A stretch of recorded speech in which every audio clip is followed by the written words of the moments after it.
Marlins are back in the NLCS for a third consecutive season, a major accomplishment for a franchise who had only made it to the NLCS twice prior to this three-year stretch.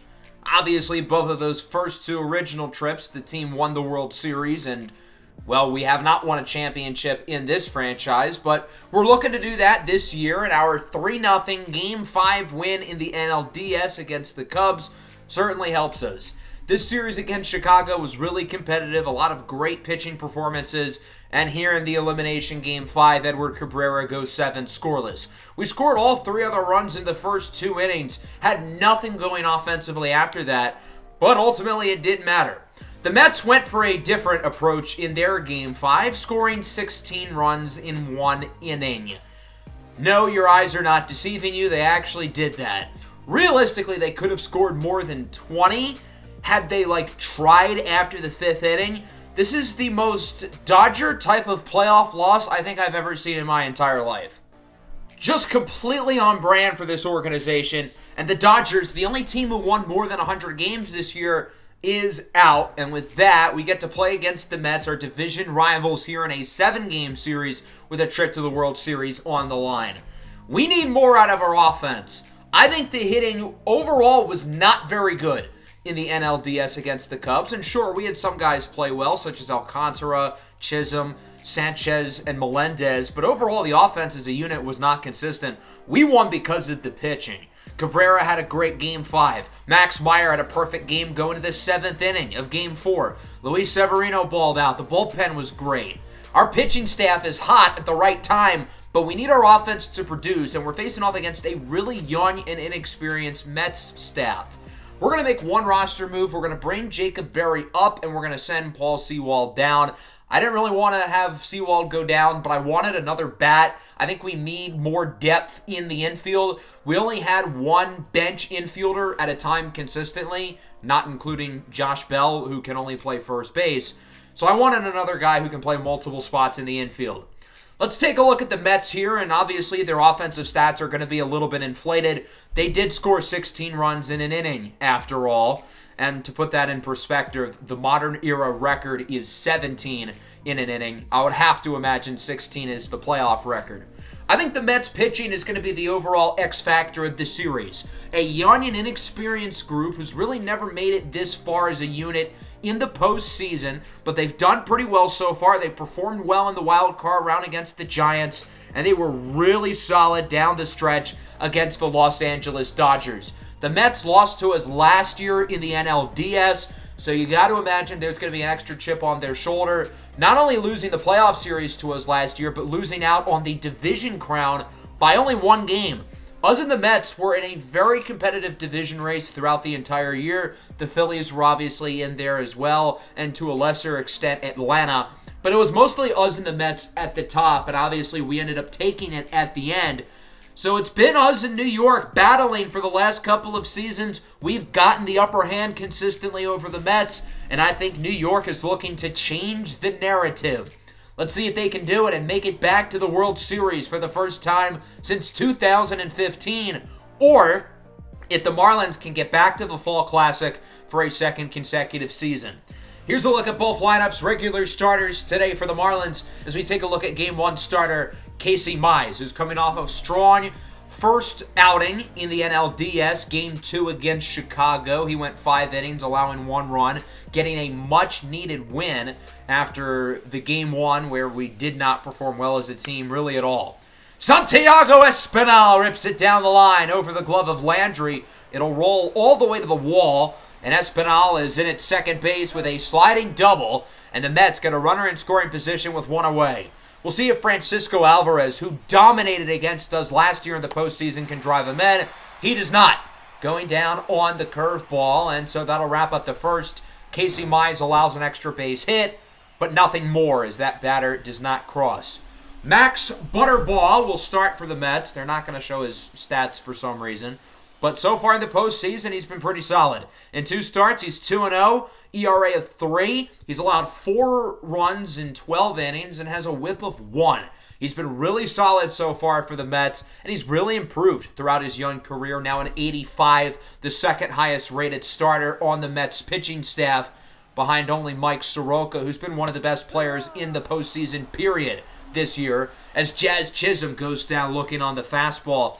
2 away now for Isaac Stu. Gets a hanging pitch and wants to crush it. Swings and misses. That one coming in at 70 miles an hour. And then the following pitch, Stu goes down on the high fastball.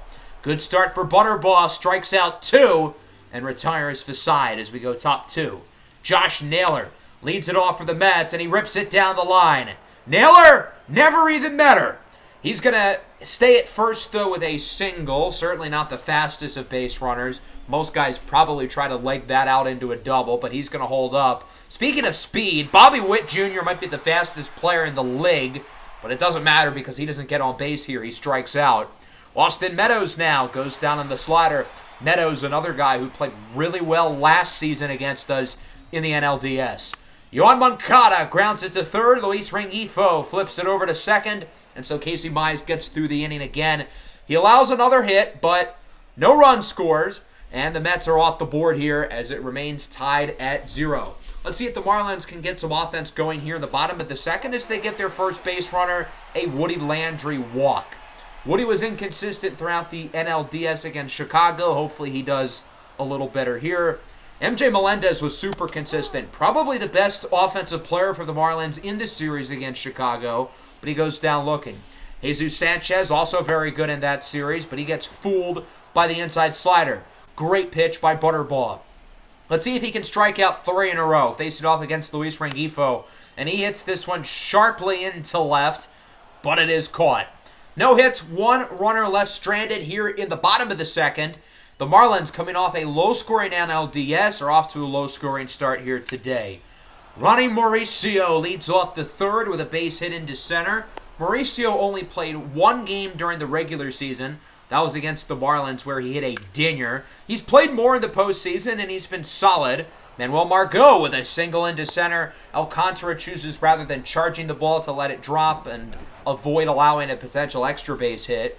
But now there's 2-1 with nobody out for Santiago Espinal, who hits this one into foul territory. De La Cruz looking to scale up the wall like Spider-Man as he comes down with it. Both runners advance. Interesting decision by De La Cruz to choose to catch the ball. Knowing the possibility of both runners sacrificing, he chooses to anyway. The Marlins trust their pitcher to get out of the inning. And, well, the Mets do score a run here. Nimmo with a grounder to first. Woody can only get the 1 out. So a run scores. The other runner advances to third for Alvarez, who strikes out on the fastball. Definitely a weird inning, I can't lie. It could have gone worse, but the Mets do get on the board. They lead 1-0 as we go bottom 3. Kevin Alcantara looked like a superstar in Game 5 against the Cubs. He skies this one sharply into right center at the track, and it is caught out in center field by Brandon Nimmo.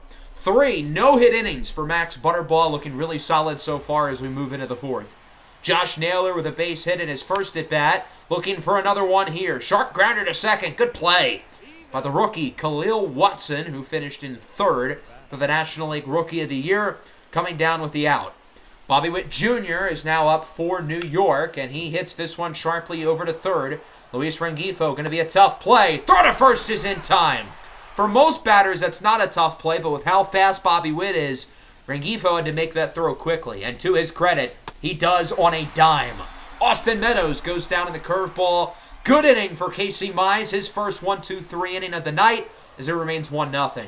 Isaac Stu takes a walk here in the bottom of the 4th. The Marlins get another base runner. Still no hits yet, though, for Miami. 2 gone now for the catcher Melendez, and he strikes out on the circle change. 4 no-hit innings for Butterball, and this is coming off an NLDS where we saw some great pitching performances. Shane Bieber had a no-hitter last over 5 innings in Game 3. Max Meyer had a perfect game going to the 7th of Game 4, and it's happening again. The Mets offense, meanwhile, is looking to get more going as Yoan Moncada starts the 5th with a double. That'll bring up Ronnie Mauricio, who strikes out on the splitter. Good pitch by Casey Mize. Back to the top of the order. Margot will go down on strikes, swinging and missing at the sinker. And now that brings up Santiago Espinal, the 1-2. Swinging a miss on the curveball. Mize strikes out 3 as it remains 1-0. Will this be the inning where Miami finally gets a base hit? Jesus Sanchez leads things off. He goes down on the low circle change. Butterball's had a lot of stuff go low tonight, and the Marlins are getting fooled. Rengifo on the 12-6. Butterball's off-speed stuff is absolutely nasty, showcasing it in full display right here tonight. Full count for Watson, and he rips it down the line and foul. That had an opportunity to end a no-hitter. Could have been an extra base hit, but he swung too early. Following pitch, swings at a low circle change, grounds into the pitcher. Butterball makes the play. 5 no-hit innings for Max Butterball as we go into the 6th. Brandon Nimmo bloops it into foul territory and left, and Sanchez cannot come down with it. Would have been an awesome catch had he been able to, and thus the at-bat stays alive for Brandon Nimmo.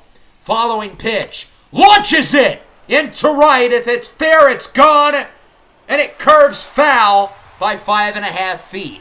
Another close call. Both the Marlins and the Mets get lucky with Sanchez dropping the diving ball, then the home run going foul, and the at-bat ends in a fly out to left, hit sharply, but Sanchez comes down with it. Francisco Alvarez now, he's striking out twice tonight. He rips this one, though, into left center. It's got Carey at the track, at the wall. See ya! It's gone! Solo home run for the catcher, Francisco Alvarez, his first of the postseason. And the New York Mets take a 2-0 lead here in the 6th inning of Game 1. Mize will stay in the game. Interesting strategy, as it's Bobby Witt Jr. up for the Mets.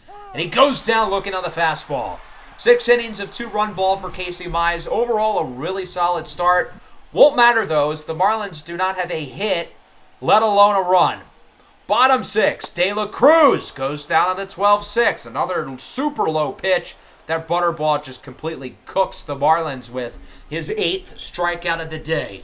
Kevin Alcantara, 3-2. Got him looking at the fastball. 9 strikeouts for Butterball. He's got 5 in a row. That'll bring up Jazz Chisholm now, looking to end the no-hitter as he hits this one high and deep into left center. At the track, at the wall. It goes off the wall. Finally, offense. A double for Jazz Chisholm.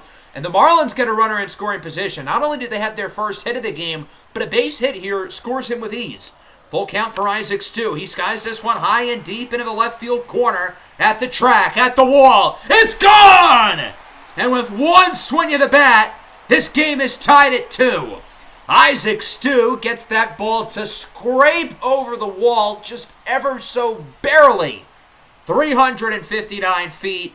And Miami knots this one up at 2 apiece, and Butterball's day is done just like that.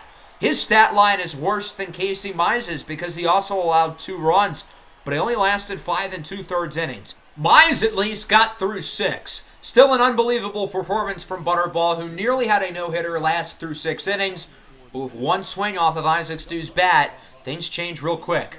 Diego Rodriguez comes out of the bullpen for the Mets with an ERA of 81.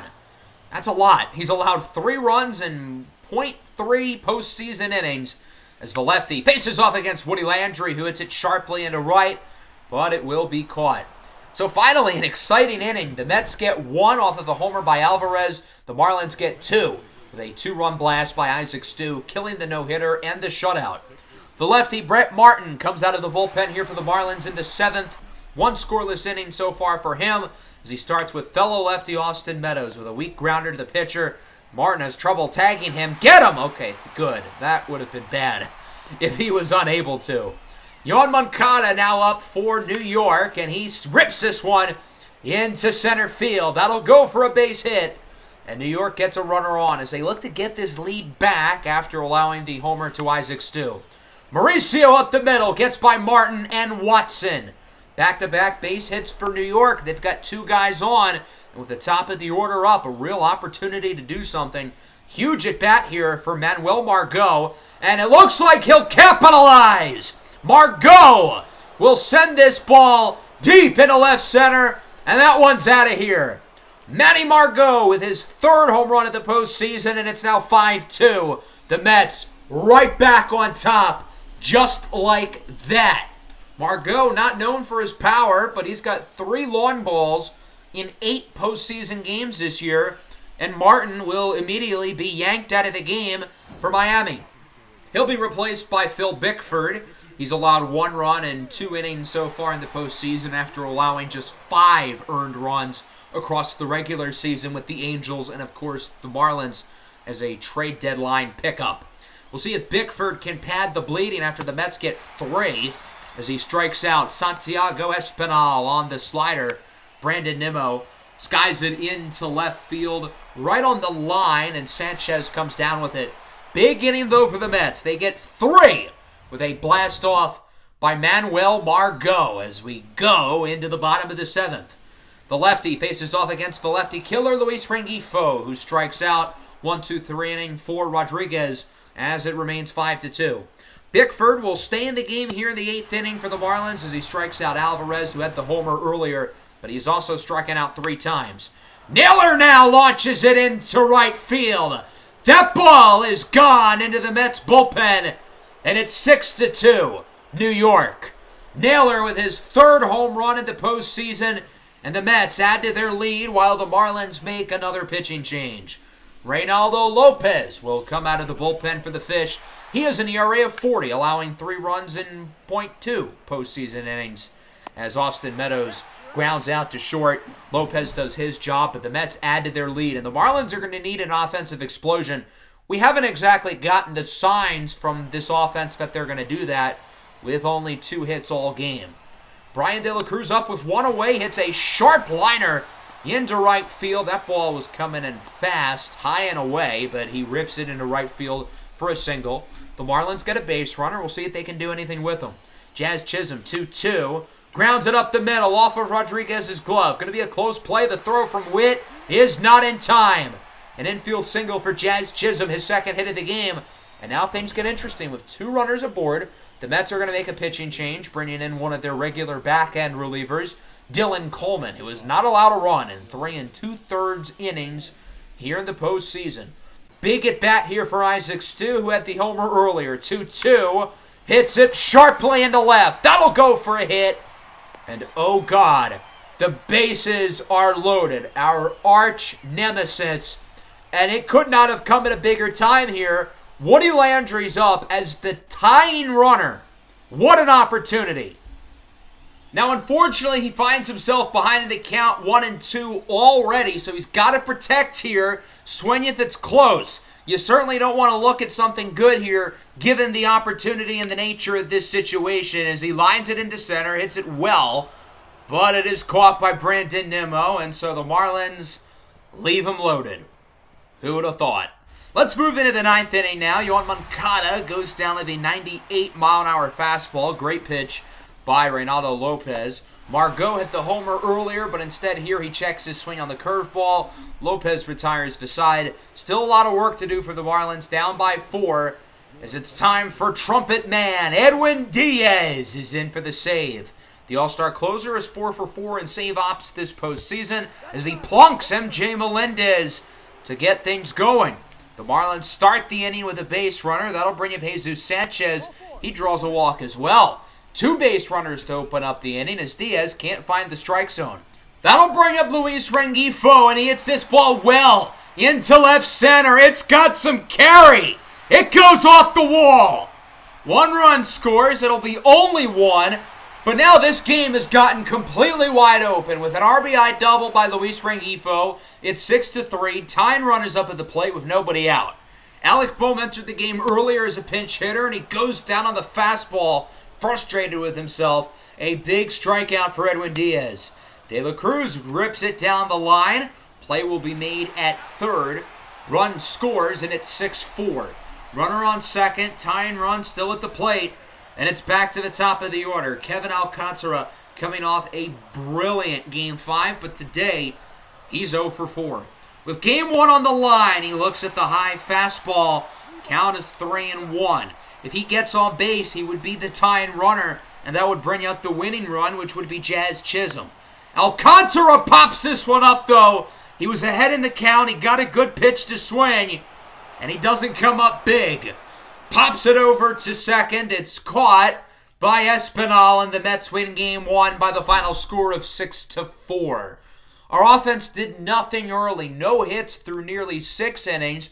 We finally got some stuff going here down the stretch with the homer by Stu, and the offense played well over the last couple of innings, but it didn't matter. It was too little too late, and we had put ourselves in too much of a hole early. 6 runs, 10 hits for the Mets. I thought Casey Mize was pretty good. The bullpen was not so good, but obviously the story of this game was Max Butterball, who was unbelievable. Had a no-hitter, travel nearly 6 innings. Once he was taken out of the game, both offenses played a lot better. Both bullpens really were not all that good. Even Edwin Diaz really struggled in that 9th inning. He's lucky he only allowed 2 runs. So with that, we lose game 1. It's not the end of the world. We lost game 1 of the NLDS against Chicago, but we cannot afford to lose 2 in a row. Losing both of these games at home would be catastrophic. It is really hard to come back down from a 2-0 deficit, especially with the first 2 games being at your own park and the Mets getting home field advantage for the rest of this series. Luis Severino, who pitched a great outing back in game 3 against Chicago, will get the start today for the Marlins against former number 1 overall draft pick Ryan Stevenson. We'll see if the Marlins can tie the series up before headed back to Queens for 3 games against the Mets. 3 games being that this series doesn't end up in a sweep, which I suppose is technically possible. Let's take a look at Luis Severino, who was awesome in his first game against the Cubs. Nearly had a shutout, travel 7 innings. Got the no decision in a game that ended up being a loss because Shane Bieber was just a little bit better than him. Not his fault, though. He was absolutely brilliant. And let's see if the Marlins can get another great game out of him. Manuel Margot starts things off with a single into center, so the Mets already get a runner aboard. Margot coming off a strong game 1 with that big 3-run homer in the 7th. Espinal goes down looking on the cutter. Good pitch there by Luis Severino, his first K of the day. Alvarez homered as well in game 1. Full count, chases the low slider, and Luis Severino makes it through the inning as we go bottom 1. Take a look at the lefty, the former number 1 overall draft pick out of Fresno State. It's Ryan Stevenson. Being that he's a lefty, we've mixed and matched the order of the players in the lineup today, specifically planning around Luis Rengifo and MJ Melendez, who of course mash against left-handed pitching. And that starts with Rengifo, who will be hitting leadoff today. 2-2 pitch goes down on the curveball. That's a nice pitch by Stevenson. The Marlins really got hung up on off-speed stuff back in game 1, hoping the results are not similar today. Melendez checks his swing. Umpire says he went around. I don't think he did, but whatever. Can't win them all, I guess. That'll bring up Isaac Stu, who homered in the first game, and he grounds this one over to short. Bobby Witt Jr. fields it cleanly. 1-2-3 inning for Stevenson. The Marlins obviously did not set the tone in game 1 of this series. I think that's why they lost. Hopefully the offense can get going semi-quickly, unlike the first game, as Bobby Witt Jr. gets a single here in the 2nd, and the Mets get themselves another base runner here with 1 away. And again, a speedster. 99 speed for Bobby Witt Jr. He's looking ahead for 2nd, but the liner is caught by Landry, who tags first for a double play. Right place, right time, great snag by Woody Landry off the liner by Austin Meadows, and the decision to have Bobby Witt steal 2nd proves to backfire. Speaking of Woody Landry, he will lead off the bottom of the 2nd. Postseason average down to 190 as he strikes out. Landry really struggled in the postseason prior to the World Series last year, where he went insane. Hopefully he produces before the World Series, if we even make it that far, as Jazz Chisholm strikes out. Already 4 punch-outs so far from Ryan Stevenson, and he's going to get another one here against Kevin Alcantara. 5 strikeouts in the first 2 innings for Ryan Stevenson, who hasn't allowed a hit yet, as we go into the 3rd. Severino will face off against Yoan Moncada, and he sends this ball well into left center field. It's got carry. It goes off the wall. Sanchez can't get to it. It'll roll over to Alcantara, but not before Moncada makes it to 2nd with a double, and with nobody out, the Mets got a runner in scoring position. Ronnie Mauricio with a sharp grounder to 3rd, nearly 100 off the bat. Runner advances, though, a successful at bat. We'll see if the Mets can drive in Moncada. The Mets got their first run of game 1 back in the 3rd inning. as Manuel Margot strikes out on the fastball. Big pitch by Sevy. Now against Santiago Espinal, the 2-2. Swing and a miss on the cutter.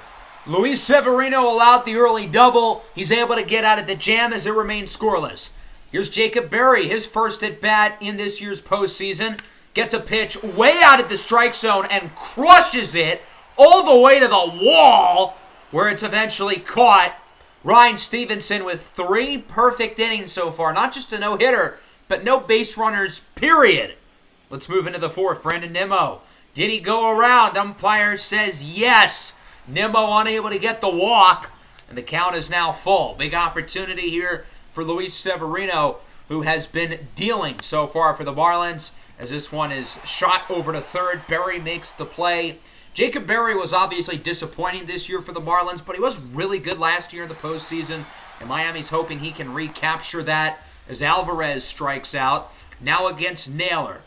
He was one of the 3 Mets to homer back in Game 1. He lines it sharply into left. Sanchez tracks it down and comes down with it. Even though Ryan Stevenson is having the more eye-popping performance with a perfect game so far, Luis Severino has also been phenomenal.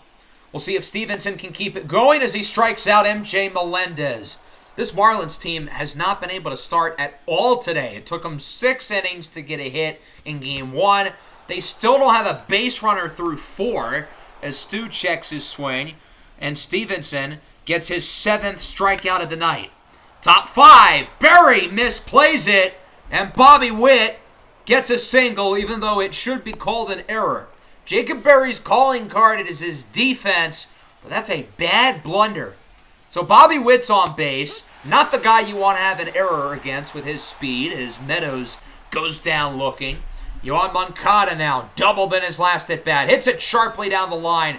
Berry unable to come down with it. Quick throw to first is not in time, and the Mets get another base runner. Big at-bat for Ronnie Mauricio. He hits it well into center at the wall, and Alcantara comes down with it. Bobby Witt will move up to third, though, and the Mets have runners on the corners. Big at-bat for Manuel Margot, who had the 3-run homer back in Game 1. Can he get a similar result here? Doesn't look like it. Grounder to second. Rengifo to Landry. That's 5 scoreless innings for Luis Severino, as we still have no score. Will this be the inning that the Marlins get a base runner? Could it be Woody Landry? Yes! He draws a walk. The perfect game is dead. The no-hitter's still alive, but not for long. Jazz Chisholm rips it into right for a hit. Woody Landry was already stealing second. Bold strategy, considering the Marlins have had no base runners prior. But he makes it over to third, and the Marlins start the inning with runners on the corners. What an opportunity to get some runs in. Kevin Alcantara is up. Skies this one into right. Should be caught, and it will. That's not enough room for Woody Landry to tag up. So he'll head back to third. If this ball is hit solidly, Woody should score, though. And it is! Jesus Sanchez, lefty on lefty crime, rips it into the opposite field. Landry scores, it's 1-0. Jazz Chisholm looks to score. He's safe! And the Marlins lead 2-0 with a 2-run double by Jesus Sanchez, stepping up in the postseason as he always does. And finally, we've got runs. Jacob Berry hits it down to first. Naylor tags the base. The Marlins get only 2, but certainly successful considering they had no base runners prior to the inning.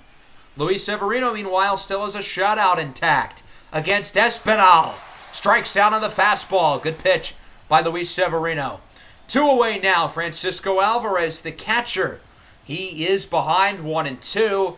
And Alvarez rips this one past the diving glove of Rengifo for a base hit. We'll see if the Mets can get some damage here with 2 away as they look to bring themselves back into the game.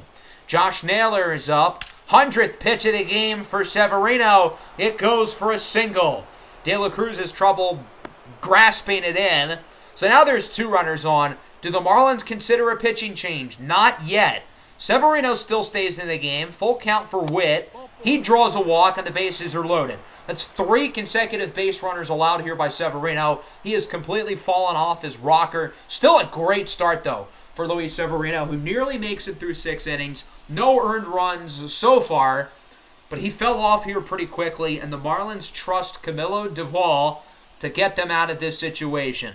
Doval, an all-star at a great regular season. He's allowed 1 run in 3 postseason innings so far, and the Marlins trust him here to get out of the jam with the bases loaded. It's time to show the Mets what we have been dealing with all the way since like episode 4 of the series. It's Austin Meadows for New York, the 1-1, sharply down the line and foul.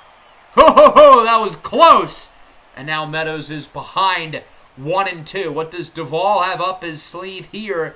Looking to get him on the sinker. Got him looking. So Meadows leaves him loaded. And the Mets still have a goose egg on the scoreboard as Doval gets out of the inning and we go bottom 6. Ryan Stevenson still in the game with 2 away. Stu grounds it to short. Bobby Witt Jr. makes the play. Strong inning from Stevenson, who's had an awesome performance, but it might not matter because the Mets have 0 runs. Both offenses have done really nothing today. Into the 7th, here is Yoan Moncada. Bloops it into center, but it will drop for a hit. The Marlins were playing back deep as well, but Moncada gets it right in the sweet spot, and so New York starts the inning with a base runner. Ronnie Mauricio hits this one to second. Rengifo's going to try to turn 2, be bold, and it backfires because neither runner is out, and so the Marlins allow 2 early base runners. That'll bring up Manuel Margot. Lines it to short. Good play by Jazz Chisholm. There's 1 gone. Big opportunity now for the number 2 hitter. That's Santiago Espinal. 0 for 3 today. Count is full. If he can get on base, the Mets would have him loaded again possibly. He could have had he let that pitch go, but instead he swings at a slider way outside of the strike zone, and Woody Landry is able to field the weak pop-up. That'll bring up Brandon Nimmo, also 0 for 3. Count is 2-2. Camilo Doval still in the game, by the way. The Marlins fully trust him to get out of this inning, and it looks like their trust will be for good reason. Nimmo flies out to center. It's caught by Alcantara. 7 scoreless for the Marlins pitching staff as they hold on to their 2-0 lead. And we move into the bottom of the 7th inning. We'll see if the Marlins can possibly, get some more offense. Salvador Russo is in out of the bullpen for New York, the lefty. That's about as Italian of a name as you can find, and he's got the Super Mario mustache. I know his mother probably has the best homemade Italian food, okay? Capiche? As Kevin Alcantara singles into left field for a base hit. So the Marlins have themselves a runner. Similarly to Game 1, the offense did nothing early and seems to be doing better as the game goes along. Sanchez has driven in the only 2 runs today, but he grounds it over to short, and Bobby Witt Jr. flips it over to Santiago Espinal. Let's move into the 8th. Johan Duran comes into the game for the Marlins. It's time for the back-end bullpen of doom. Doval, then Duran, and then hopefully in the 9th, Emmanuel Clase. Well, Johan Duran doesn't look like he's going to hold his end of the bargain because Josh Naylor rips it into right field, his 4th home run in the postseason, his 2nd of the NLCS as that one goes 420 feet, blaze it. And the Mets are on the board as it's now 2-1, and they're right back in the ball game. Bobby Witt Jr., single into right, and now the fastest runner on the team is on base with 1 away. Not a great start to the inning for Duran. Meadows strikes out on the 12-6 curve. Big strikeout from Johan Duran. Yoan Moncada hits it into foul territory. Witt was trying to steal second. Won't matter as Berry comes down with it. And so the Marlins hold on to their lead despite the home run by Josh Naylor. And we go to the bottom of the 8th. Michael King comes out of the bullpen here for the Mets, the former Yankee. Hasn't allowed a run in an inning and 2/3 of postseason action as he starts with Brian De La Cruz, and he draws a walk. So the Marlins get an early base runner. Only being up by 1, the Marlins could use all the insurance they can get. Here's James Wood coming off the bench as a pinch hitter. Sends this ball high and deep into center. Nimmo at the track, at the wall. It's gone! 2-run blast for James Wood, and it's now 4-1. This is Wood's 2nd pinch hit opportunity in the postseason. His first one A home run into straightaway center field. Deja vu. Big swing for James Wood, who isn't a full-time starter because we can't really get him on the field because there's a bunch of good outfielders. But when he plays, the kid is darn good. Josh Bell rips it down the line at third. Going to be a close play, and the throw is in time. If only Josh Bell was a little faster. Now, the Marlins are actually going to challenge this play, figuring that it's probably close enough to throw the challenge flag. And, well, realistically, considering we're in the bottom of the 8th inning, we're not going to need to challenge another call again, so we might as well try. And it looks like he's barely out, so the call will stand, and Bell is out at first as the umpire does make the correct ruling. Isaac Stu, full count, draws a walk, and the Marlins get another base runner as they look to potentially add to the lead. King will be taken out. He'll be replaced by Mason Miller. In one postseason inning, he has 3 walks thrown and 3 strikeouts thrown. That must have led to an awfully hectic inning. Woody Landry rips this one into center. That one's going to roll all the way to the wall. Stu is going to hold up at third. The Marlins are not going to test Bobby Witt Jr.'s arm. So there's 2 runners in scoring position. And now a big opportunity for Jazz Chisholm. The 1-2. Got him looking on the fastball. But the Marlins do add 2 with a homer off the bench by James Wood. It's 4-1 going to the 9th inning. And it's time for the closer, Emmanuel Clase, to finish off the game. Clase is 1-for-1 in save opportunities this postseason. He faced off against 3 batters and struck out all 3. Not too bad. Hopefully he can have a similar performance today, and the homer by Wood gives him some extra breathing room as Ronnie Mauricio rips it over to first. Landry initially has trouble with it, scoops it up, tags the base for out number 1. Manuel Margot swings at a pitch he shouldn't have. 1-2, he wanted to be aggressive and protect the strike zone, but he should have let that one go as Chisholm comes down with it. And then Espinal strikes out. Emmanuel Clase retires the side, and the Marlins win it 4-1, tying the NLCS up at 1. Both of these 2 games were pretty similar. We didn't get any hits until the 6th inning of Game 1. We didn't get any hits until the 5th inning tonight. The offense picked it up as the game went along. Now the offense needs to actually do something in the first half of games, and then in that case, I think we'll be better suited. But we were able to win today because the offense had enough big hits, and the pitching was phenomenal. Luis Severino was brilliant. The bullpen did their job. The Mets had doubled the amount of hits that we did. They had 10, we only had 5, but the Mets didn't do enough with runners on base. Obviously, Ryan Stevenson was phenomenal. He had a perfect game last over 4 innings, but he allowed a couple runs in the 5th. King allowed the 2-run homer in the 8th, and that's all we needed to ultimately win the game.